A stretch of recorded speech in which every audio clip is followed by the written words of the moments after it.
Mobil ফিল্টারের অবস্থাটা আমরা দেখাবো। মেন হচ্ছে বাইকটা 1-1.5 বছর মতন বসা ছিল, এভাবে রান করা হয় নাই। দেখেন কি অবস্থা, মোবিল ফিল্টারের অবস্থাটা খুবই বেহাল। তো সঠিক নিয়ম হচ্ছে যদি মিনারেল ইঞ্জিন অয়েল ইউজ করেন, 1 থেকে 2বার, প্রথমবার পাল্টানোই ভালো।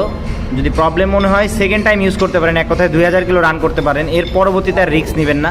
যদি ফুল সিনথেটিক হয় প্রত্যেকবার একটা করে চেঞ্জ করবেন, আর মিনারেল হইলে 2বার পর অবশ্যই চেঞ্জ করতে হবে। দেখি কৃষ্ণ একটু দেখাও ভালো করে।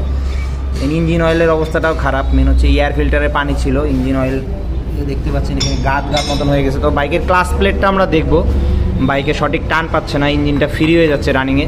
তো ক্লাস প্লেটটা খুলো কৃষ্ণ, আমরা ক্লাস প্লেটটাও দেখবো। মেন টার্গেট হচ্ছে ক্লাস প্লেটে প্রবলেম আছে। তো দীর্ঘদিন যারা বাইক বসায় রাখেন অবশ্যই সঙ্গে সঙ্গে ইঞ্জিন অয়েলটা চেঞ্জ করে নেবেন, এয়ার ফিল্টার, মোবিল ফিল্টার এগুলো চেঞ্জ করে নেবেন। তো বাইকের ফুল সার্ভিস চলতেছে, তো এর ভিতরে আমরা ইঞ্জিন অয়েলটা চেঞ্জ করতেছি, এছাড়াও ক্লাস প্লেটটা দেখব।